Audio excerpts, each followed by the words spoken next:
ready? Let's go.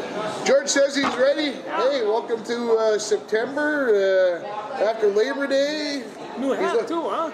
This hat is actually from last volleyball season when we played Spike Stigma about mental health.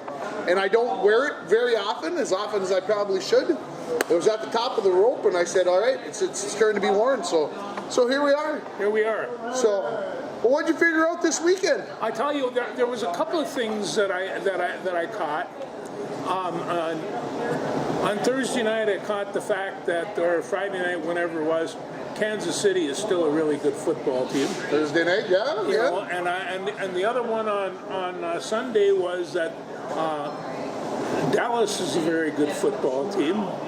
Well, I think that might have been the surprise of the whole weekend of NFL football, and how much Dallas defeated Cleveland in Cleveland. I don't think we think Dallas is a bad team. I don't think they're a great team, but the fact that they went into Cleveland, who was supposed to be maybe a team on the rise, and kind of dismantled them. Yeah, they beat them up. Yeah. It's it's like that would be the kind you'd explain to your grandmother.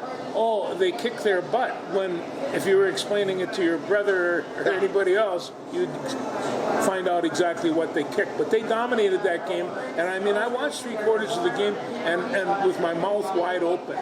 And they got Dak come back with a nice contract, and they said, I saw something come across the screen somewhere on one of the channels that Dallas has now won the last two opening day games like 75-17. Because remember last year, I think they won like 40-0. Yeah, they and everybody was like, they are the new. Everybody's blessing them that they're the whatever. We'll see what Dallas does next week. Will they surprise? Yeah, and then last night I had to get reinvigorated with the Detroit Lions, but that kind of did it. They came back with a very good LA team, and but LA only won like 4 games last year, 5 games last year. That was last year. That doesn't mean anything, and I'll tell you what, Cooper Kupp is still one of the best football players on the field. He can hit you at any time. I was real impressed by... I told you how I feel about the Motor City Kitties. Yeah. Okay, and I'm still sitting here telling you today, don't be throwing all your money behind the Detroit Lions because it's going to get tough. They played a team last night that only had 4 or 5 wins last year. I'm going to say it again. And they had to go to overtime at their house to win it. And they had to kick a field goal at the buzzer to try to tie it to get it to overtime. And where did they go to get that last touchdown in overtime? They ran the ball right over Frank Ragnow. And I watched him. He did not miss a block the whole game. I could sit down and watch a football game just watching him and his 2 guards. These guys are incredible. And on that one, they just sat right behind him and away he went, and there was no doubt about it what was going. I took over the roster of these guys on the defensive line and on the offensive line. The average weight's about 315 pounds, and and that's because there's a couple of skinny ones that are coming at 300. And these guys are big, and I always thought that you'd have a defensive line come in, a sleek 280, 290. I think that's what Aaron Donald was, but 290 something, really fast. Really fast. And you'd want to see this happening. But I thought that LA looked good considering Aaron Donald wasn't in that defensive line, and because you're going to miss him. But on the other hand, I was watching Garrett Miles against the Dallas Cowboys, Myles Garrett, and he was just, he was just all over the place, and then they just shut him down. So you can control those defensive monsters, and these guys are good. There's no 2 ways about it. They are good. Yeah. So anyway, that was fun. So I'm going to just keep on going at Detroit. So we saw Detroit. We saw Kansas City. We saw Dallas. The next team that I saw that played pretty good. Spill it. Come on. The Vikings. And, Somebody said to me last night, the Vikings look pretty good. And I said, I don't know how good the New York Giants are. Well, I'm not sure how good they are either, but Remember, they had the was number like- 6 overall pick last year, so that means they were one of the worst teams. And I don't Yeah, want, but the year before, they beat the Vikings in playoffs. And so, and I think what they do have a problem with, though, is, I don't think that this Mr. Jones is the answer to their No? quarterback problem. No. you're gonna have to find somebody else. Somewhere along the line. On the other hand, the Vikings got themselves a quarterback, it seems. Sam Darnold had looked a very good yesterday. Very good game. Didn't have to do. I don't want to misgive it. He did what he had to do, and I think that's the key Didn't have for to him. be flashy, yeah. He didn't have to be flashy. They didn't ask him to be flashy. No. He's probably never going to be flashy. No. But he got the job done. He completed 12 for his first 12, which I think was a big deal. Besides C.J. Ham fumbling that one of the first plays of the game, the Vikings looked in control of the game. They did. I thought the defense looked better than we planned, than we thought. Dallas Turner still got himself his first sack, and he first was time. given that left tackle fits all day. Yeah, no doubt about that. It ended up 28-6. It felt, I want to say it felt more than that, because it felt like the Vikings. I looked at the stats today in the paper, and we only had like 317 yards of offense, which surprised me that it was that low, because it felt like more. But yet, No, but you can see some things. For one thing, Sam can now hit Justin Jefferson, this we know. He's also, in Jordan Addison, he's got a nice receiver there on that side. who may now be injured? We don't Yeah. know for how long. He injured not the same ankle, the other ankle. I read. We got the right combination in Chandler and Jones in the backfield, I so? feel. And at the first game of the year, Chandler was dropping passes that were hitting them right in the numbers. He was catching those same passes and harder ones yesterday. You know me, I like that pass to the running backs, and it's so I saw just an awful lot of things. Also, we've got. It's hard to say this is a brand new offensive line because they've been together for a long time, but for them to become a group has been difficult for them for a long time. And I'm thinking sometimes maybe this is the group. Maybe they can keep these 5 guys or 6 guys or 7, however it takes, and keep that bunch together, because I thought they functioned pretty well yesterday. Well, consistency. Yeah. Gelling as a unit is a big deal. I mean, somebody said to me the other day, geez, it just seems like Kansas City can plug anybody in at the running back and they can run the ball. And I'm like, Why can they do now, why can they do that? Let me think about it. Because of the offensive line, right, folks? I mean, gosh, Yeah, no, it's so simple. It is. You can put any running back you want in there, and I understand there are other running backs who are better. But if you've got 5 guys up front who can run block, you can pretty much put anybody in there. You can get a pretty good running back that doesn't even have to work hard if that front line, all they have to do is get to the second level. That's the linebacker level. If they get up there, these running backs, they can give you all kinds of zigs and zags and leave you looking silly. So, but Good that the Packers lost.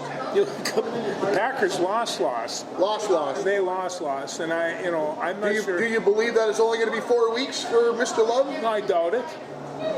I think they have to sell everybody on that effort. I tell you right now, I'm seeing an awful lot of teams saying, well, they'll be back anytime, and they,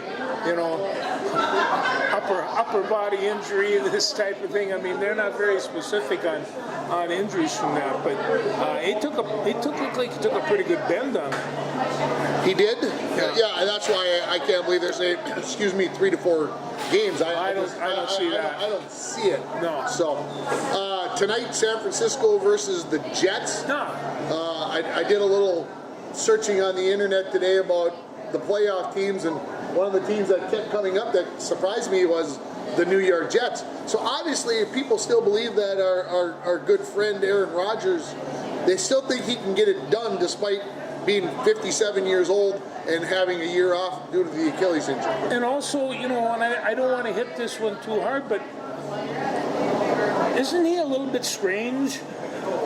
A little? Okay, quite a bit. Compared to us, I think, yeah. I think and so, you know, he doesn't think the same way we do. I can't believe he's not in Southern California. You know. Well, that's where he came from. Yeah. Right? Anyway, I'm going to say, you know, I don't care what he does or anything, but I will be watching. And I suspect there will be a little bit of that. Yeah, I want to see how good San Francisco is as well. They have a pick right here who I say is going to the Super Bowl. So, I mean, it's almost by default because I don't see anybody. Well, everybody's going to tell me, what about Detroit? What about Philly? Yeah, I know, but anyway, no. There's a lot of strange things going on, and we'll see what happens. Now, let's get down to the real stuff on Saturday. The real stuff. The real stuff. What real stuff would you like to talk about? Well, we should make a little mention of college football. Just a little mention of college football. Who would you like to start with? I'm just saying is right now, if you went down to Indiana and went to the University of Notre Dame. Wish I'd have been there. Yeah, it was. I watched it, and like everybody else, my jaw just kind of dropped. Even despite the referee's best efforts to try to take that win away from Northern Illinois, they still couldn't do it. They could not do it. They screwed him. I'm going to say it that way. They screwed him on that spot on third down. He had a first down, and they didn't give it to him. And then they were supposed to wind the clock, and they didn't wind the clock, so they gave Notre Dame time plus the timeout. Well, I just touchdown. Somebody was looking over this. If you want to talk about good collegiate line play effort, I'm not sure that Northern Illinois had anywhere near the talent, but they came hard every play. They took no breaks. They were in that game, and this is in South Bend too. So, you know, I just know that that was after Notre Dame's big win at Texas A&M the week before. That will cut that off. That's all gone. And it's you know, so they were ranked number 5. And the first thing I want to say is, what have you ever seen Notre Dame ranked number 5 in the last 20 years in which they deserved it? And it just doesn't happen. And I don't know why. It's probably the most beloved football team in this country. Everybody, you know, every Irish Catholic and Catholic anything else, Notre Dame's the place. You know, they get home of Canute Rockne. What else do you need? So, I agree. You know, it's one of those things where I think that this is going to change the whole deal in terms of which team is going where. I haven't seen how they line up today, but I didn't look at the polls either. But I just know that everybody was really pretty shocked. And then I take a look at some of the rest of these scores. Oregon was supposed to knock Boise State all over the place. Your Boise State Broncos? They went in there and beat them by 3, and it was no easy chore. And it's, you know, what was some other things? Illinois was, Kansas, they had Kansas 23-17. That was a prediction. It wound up being Illinois 23, Kansas 17. Yeah. And let me see, Utah State and Southern Cal. Southern Cal is a pretty good football team. I'm not sure who they were playing, but they're a pretty good football team. And then, of course, Texas at Michigan. Texas at Michigan. At Michigan. At the big house. At the big house. And they took it over and just kind of, it wasn't even close. I'm going back about 9 months here, folks, and thinking about George talking about Texas. Texas. How much you like Texas? Texas. You like Texas now. This is a very good football team. They really are, and they come at you in a number of different ways. You know, and you know this. You know, a football game is a series of different programs going on. Defensive programs, offensive programs, special teams, all the rest of this. Texas is going to come at you with all of them. I don't see a flaw in this team. There might be some weaknesses, maybe some cracks, but So you're trying to tell me they're a top 12 team. They'll be in the playoffs come December. They'll be in the top 4. They'll be in the top 4? They'll be in the top 4. Ooh. So I'll pick 1 quarter of that. And then, of course, Colorado went over to Nebraska. That was a pretty good time. Apparently, these two schools don't get along that well. And They never did. They never did. And, of course, and then prime time had them pumped, and the teams looked close, and Nebraska just kind of took it over 28-10. And I hate to say that I was cheering for Nebraska. But you was. Well, yeah, Big Ten. Somebody sent me a text that basically said most colleges hire football coaches to coach. Colorado hired a football coach to be bigger than life. That's right. Because I've seen you on the sidelines. I've never seen you with one of those gold chains. You might have been a better coach had you one of those. Maybe. Yeah. Yeah. Good to see Colorado losing to Nebraska. Although Nebraska winning hurts me. Yes. Yeah, it does. Who else? We go right down there now. Iowa State and Iowa. Good game, and the right team won. And the right team won. It was like I'm sitting there, I'm channel flipping. By this time, my thumbs are pretty sore, but I'm a channel flipping, and I'm already got Notre Dame down the pike, and there's another team coming on, and there it is, Iowa and Iowa State, and they're making their final drive, and they kick a 52-yarder or 54-yarder, whatever it was, and it was. It's good for Iowa to get beat by Iowa State. It's good. It's good. Here's the thing. Uncle Paul and I, we always go over about going for two. When should you go for two in the NFL? When should you go for two in college? And so Iowa went up 19-7, and instead of kicking the extra point, went for two. Okay? And they didn't make the 2-point conversion, so it was 19-7. And then what happened? Iowa State wins 20-19. If they'd have kicked the extra point, they'd have had a chance in overtime. So Paul and I always argue about how early or late in the game do you go for one or two. And of course, my policy is in big-time football, you always go for one until the fourth quarter, and then you can start playing the game. But then you can.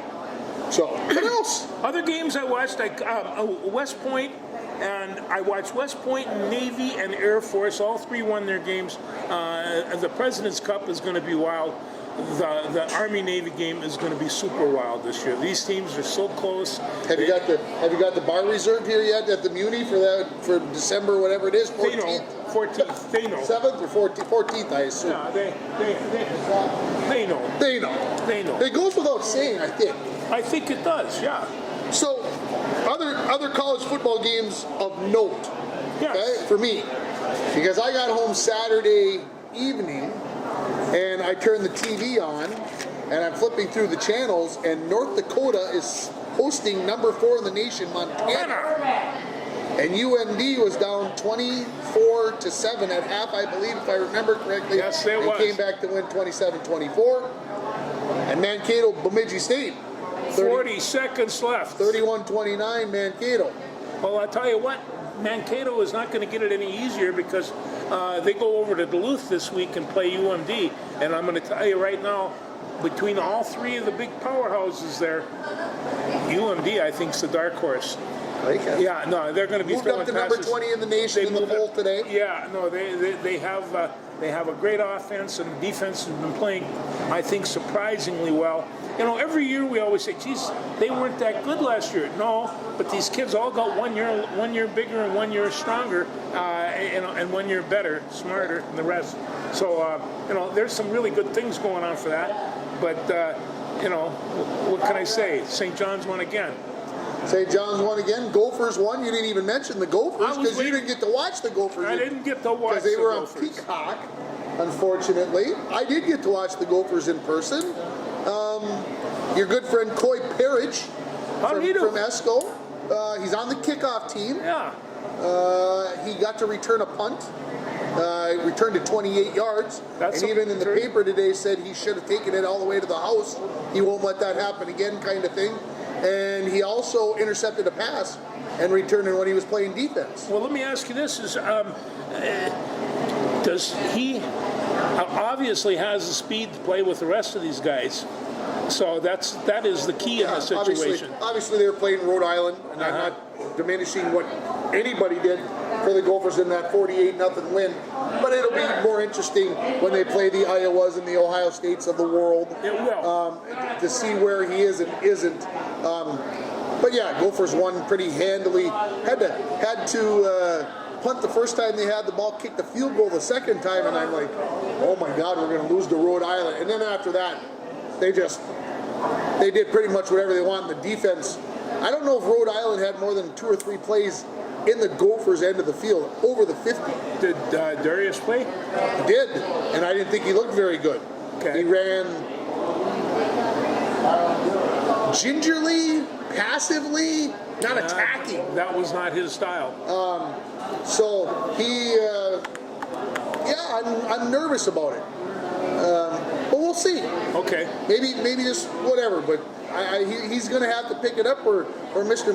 Mark Majors is going to. Marcus Majors, isn't that a great name for a running back? Yeah, he'll take his spot right away from him if he doesn't get it together. This week, coming up in college football, number 20 Arizona at number 14 Kansas State. That's on Friday night. Number 4 Alabama. Yeah. In Wisconsin at Madtown. I'm curious to see what's going to happen there. Well, before we go past Wisconsin, they had themselves a pretty tight game with South Dakota. That's why I say Alabama could be like. Yeah. Although they had their troubles with. Who was it? Oh my gosh, how can I forget? It was a 16-14 or whatever ball game. I can't remember. I can't either. Yeah. Anyway, Wisconsin. Yeah. I mean, I don't really want to cheer for Alabama, but I definitely don't want Wisconsin beating Alabama. I'm going to tell you, they're so right. Stay away from teams whose name end with Dakota. and South Dakota, North Dakota State, and South Dakota State ran it up as well, and they're all playing really, really good football right now, and that was no small effort on South Dakota's part. I agree, Yeah. for sure. Number 24, BC. Got to get BC in there when my friends. And they're at number 6, Missouri. Missouri's number 6 in the nation. That surprised me. Yeah, this week. That's coming up this week. What else football? Anything else football you want to discuss? No, we could talk about it for a couple of days, but hey, there were some good teams, and I had to admit, I enjoyed my Saturday. I only have watched 4 games, but yeah, the 4:10 wake up call to get to the 11 a.m. Gopher game was. I was wondering what time you left because you were scurrying about. We were on the road before 5. We had to go pick up Eli's sister, and then swing around, and we made it in plenty of time. I didn't realize, folks, this is way off the topic, but we parked in the Oak Street ramp. I will never, ever probably go to a campus game at the University of Minnesota and not park at the Oak Street ramp. Is that where we That is not where we parked. Oh. But I'm going to recommend parking there because we walked to the stadium in about, it's like 4 blocks. And yes, it cost $30, but I pulled in off of 94, right into the boom, boom, boom, boom, and right back out, boom, boom, boom, and I was right on the freeway and I was gone. Yeah. And we left before the end of the game because it was so blessed hot in the sun. I was melting, I think. At least my back felt that way because there was so much sweat coming off of it. But anyway, Oak Street Ramp. If you haven't been down on campus, to me that's the new place to go. All right, you ready to talk baseball? We could talk about the Twins. They fell apart. Tell me, what's wrong? I don't know. The other day they had Ober working 7 full innings and he was throwing nothing but strikes and people were falling all over the place. And you know what they did? They lost. They pulled him out. And he says, and I mean, I just thought, you shouldn't do that. He's doing this. I heard a story one time that Jack Morris pulled the manager, Tom, pulled him right up against his collar and pulled him against the wall and says, you will not yank me from this game. That's what Ober has to do. Right now, he's the best pitcher on staff, and he's pitching really, really well. And he was doing such a great job. I'm gonna go hypothetical on you. Right now, the Twins are in the final wild card spot. 6 games behind first. My question to you is going to be this. If the Twins don't make the playoffs, does Rocco get fired? I don't know. Rocco's pretty popular, I think, with upper level. On the other hand, baseball's kind of a ruthless sport when it comes to... And the reason why I ask this is because every time we sit down to talk about the Twins, we're talking about unpopular decisions. We need to understand that Carlos Correa's been injured and Byron Buxton's been injured and et cetera, et cetera, et cetera. But it seems like when we get right down to it, we don't like the fact that he pulls pitchers too soon. We don't like the fact that some of the things that he does. And I'm not blaming it all on Rocco. No, I'm not either. In the fact that maybe that's a good time is to, to know when to pull a pitcher. On the other hand, this was not the time to pull him, in my mind. The game was not won yet, and as it turns out, it was not won. And it's, right then you got to kind of save that game. If you have to pull them a little bit later, 7 innings. I just remember Warren Spahn, when he was 41 years old, pitched 14 innings. It's just like when you think, geez, I'm not saying that these guys can't do it because they throw 100 times harder and have, right now, if you don't have 5 or 6 pitches in this league, you can't play in it. Unless you can throw something 105 miles an hour. Well, that doesn't even work for Duran. It doesn't even work for Duran. So no, I guess my thought is this: the Twins only scored 2 runs in 3 games. Okay, so somebody who's out there going to defend Rocco Baldelli might say, well, he's not up there at the plate swinging and missing and not doing the things and not getting runs and all this other stuff. So I'm usually that guy. You can't blame the manager for everything. But in the paper today, he told the media after the game yesterday, that is the most unprofessional game I've ever seen a team play, or an unprofessional series. That's the word he used for his team. Yeah, I saw that. Unprofessional. I've never heard a manager call his team unprofessional. So when you'd like a guy to come and say, what do you mean by being unprofessional? And I didn't watch the game, so maybe it was obvious what they didn't do. Maybe they aren't. Maybe they're swinging at dumb pitches. Maybe they're doing this. Maybe they're doing that. Maybe they're out drinking. Maybe they're out partying instead of going home. And who knows? But right now, they're all in danger of losing their jobs because... No, they were in control of that game right up until the 8th inning, and then it just kind of fell apart. The LA Angels are coming to town. They're not very good. They're not very good, so maybe that's the elixir that will cure Minnesota Twins. We could use some elixir. So, anyway, no, it's it's too bad that they haven't been able to hold it together. The injuries and stuff, of course, that kills you. And you know what I mean. They really have never got a constructive pitching rotation going right now, and they bring in a young guy that at the beginning of the season started at single A, and they got him in there, and he gets pounded. Well, why are you shocked? So. Yeah, like I said, the pitching staff is taking some bumps, but so does every other team have that. You just got to buck up and get done what you got to get done. Get done what's got to get done. The Sioux Falls Canaries season came to an end over the weekend. Oh, it did. They lost to the Winnipeg Golden Eyes. Gold Eyes or Golden Eyes? Golden Eyes, I think. Anyway, they won the first playoff game at home, and then went up to Winnipeg and lost games 2 and 3. Our good friend Wyatt got one at bat. Didn't get a start. He got a pitch hitting role in game 2. So I don't know. Well, Just saying, that surprised me. I was looking at the box scores, and he got, like I say, he got the pinch hit in game 2, but did not get to play other than that in the 3-game series. That's bone crushing.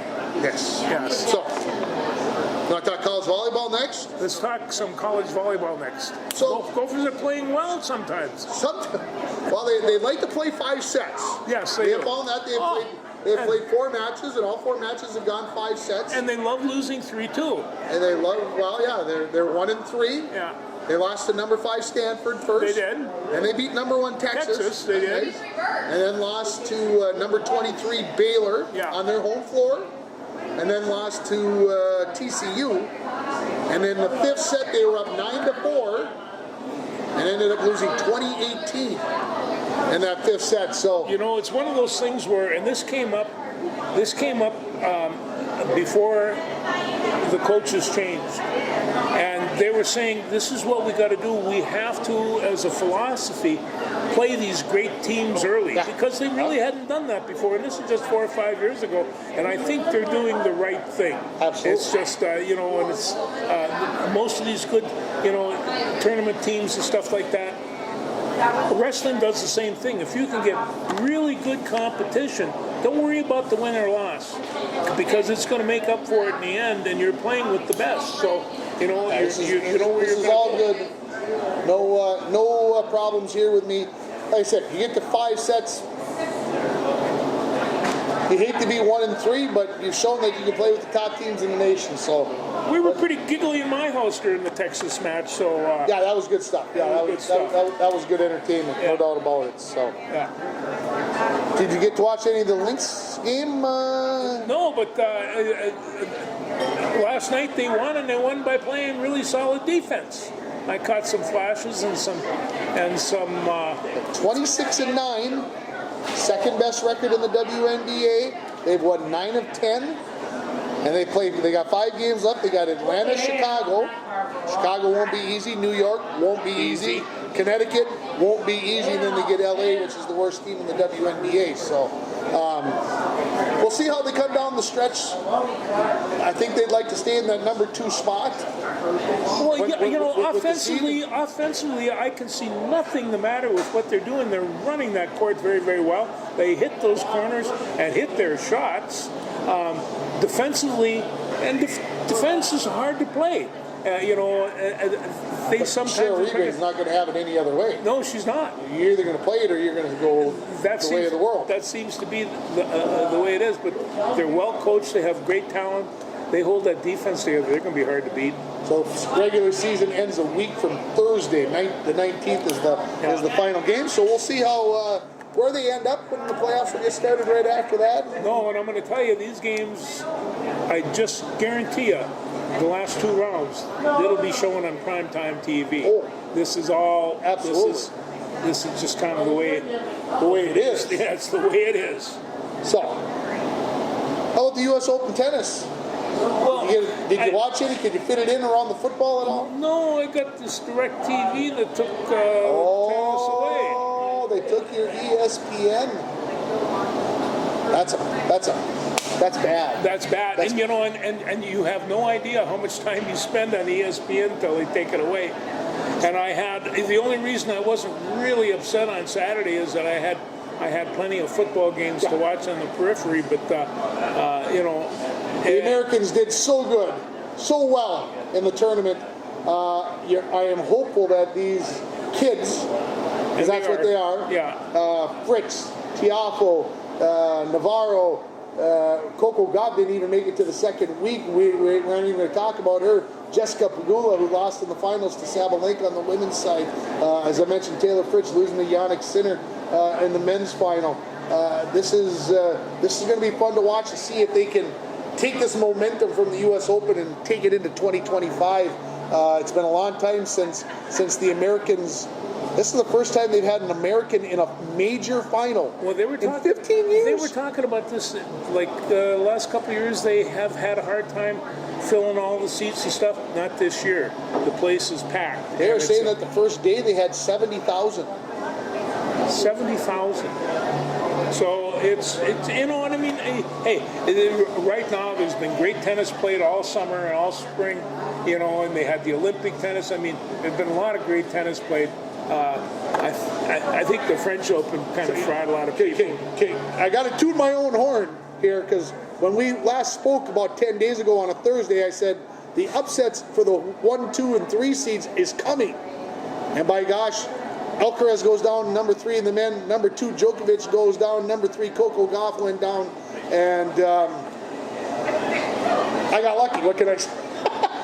So No, I mean, do you think Djokovic? I mean, do these guys get a little bit tired? that's what the guys who lost said. We're just exhausted. I And I think the biggest thing was they played on grass. Well, they would start on clay and they go to grass and then they go to the hard court. Yeah. Well, in the middle of the hard court season, they went and played Olympic tennis on clay. And they're saying that a lot of the guys, the top guys, didn't make the adjustment back to playing on the hard court once they got back into the States. So the next time that they play the Olympics, it'll be in LA and it'll be on the hard courts, and nobody will be. And they go out. They play 4.5 or 5 hours. These guys, and they don't take much of a break to squirt to the water and sit on the bench and get back in it. So it's hey, it'll be fun to watch. What else you got in that tablet? Well, I do have a little topic. I just want to do a little bit of re-up on Ellie Marks. Yeah, give us the news. Yeah, so Ellie, First Sergeant Ellie Marks, she's won 6 gold medals this trip. 6 silver Only medals. 6? 6 silver medals. Only 6. And she was selected to be the flag bearer Nice. for the close reunion. Nice. And this, of course, is the wife of Mason Highball, who actually, as I found out, served as an Army explosive ordnance disposal soldier. Not a real good, not a long-term career. No, you got to be good at what you do there. But amongst other things, she won the 50-meter free, the 100-meter backstroke, the 200-meter medley, the 4x50 free relay, and the 4x50 medley, and I think the 50-meter breaststroke. But she had 6 medals, and like I say, this is a first sergeant. She's walking around. This woman is something amazing. I hope someday to meet her. She'd be right up there meeting Magic Johnson. This woman's fantastic. And so, eyeballs, all the rest of you guys. Congrats. Hey, we know somebody that's famous. Absolutely. Yeah, It's good to hear stories like that. it is. Let's see here.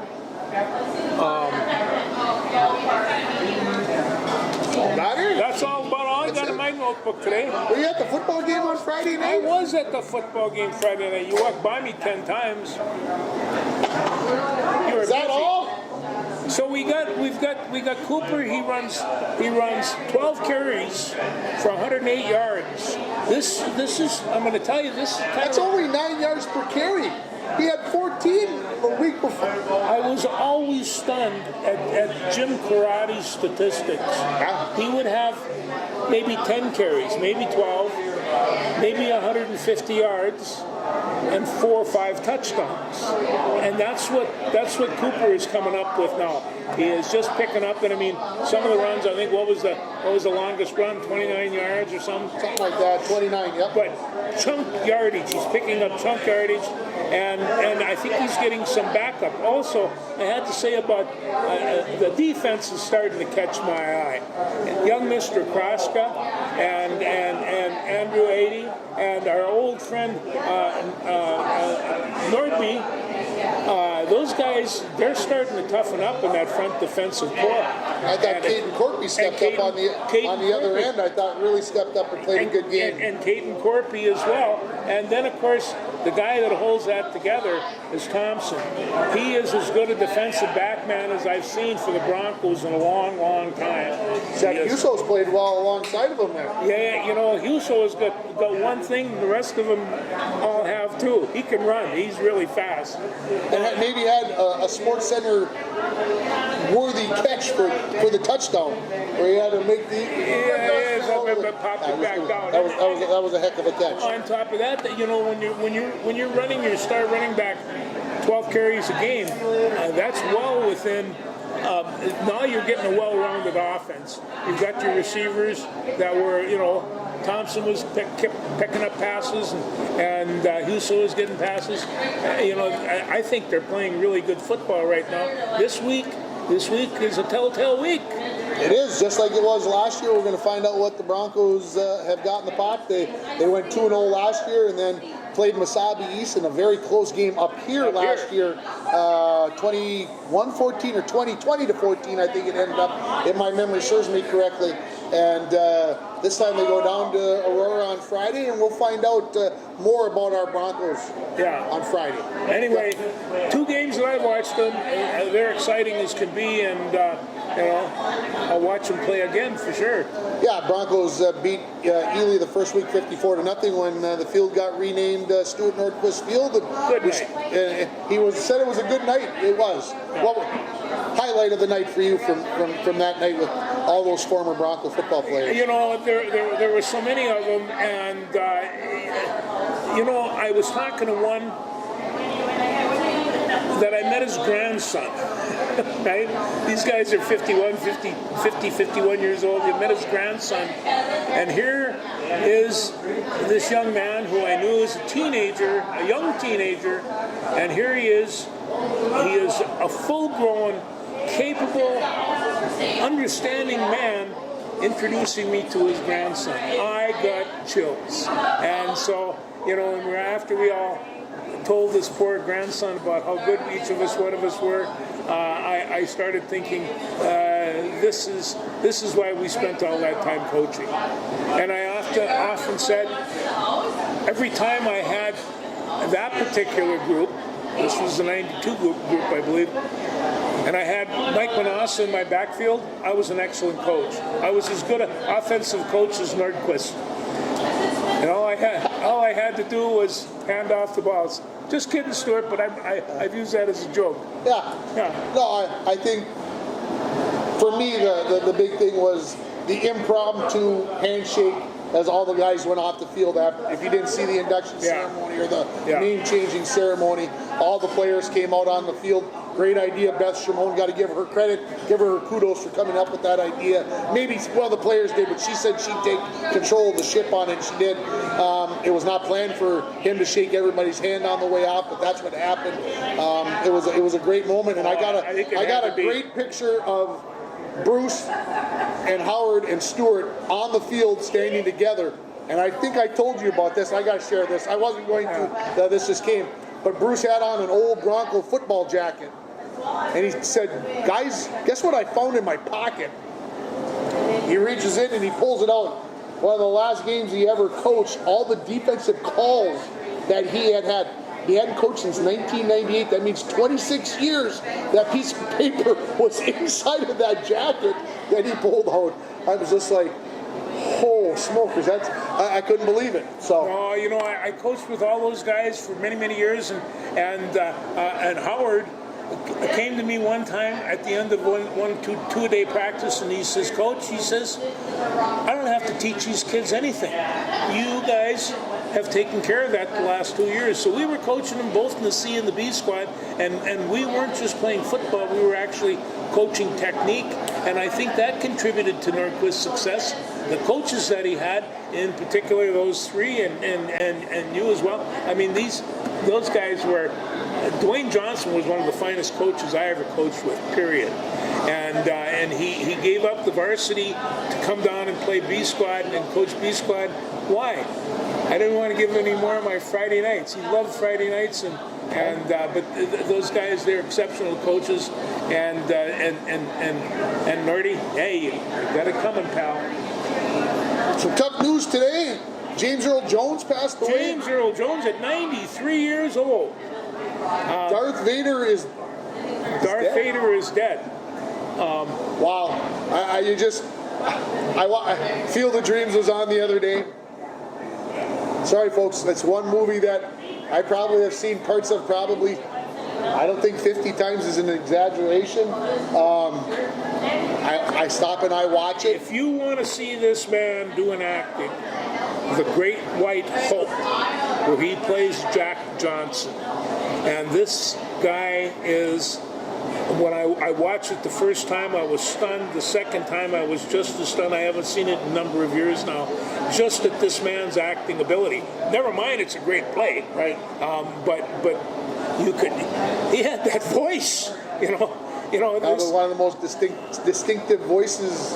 I don't ever use the term God-given, but boy, it was close. And it's If you don't watch The Big Bang Theory, you should go on YouTube or onto your favorite browser, go to Google, and type in James Earl Jones and The Big Bang Theory. Yeah. He has about a 3-minute segment in one show.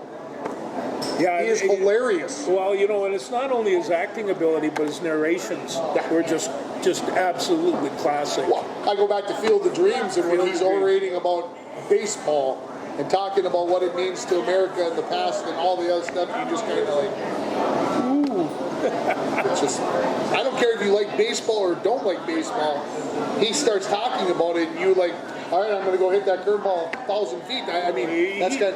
He'd have no problem convincing me of anything, right then. And we will miss him. Over 60 years he acted, and well. I mean, nobody can put up that voice, but he's fantastic. We will miss him. Anything else? No, wrestling hasn't started yet. So We're going to get this baby wrapped up so we can go home and watch the Jets and the Niners. they're starting right now. Thanks, everybody. We'll talk to you next week.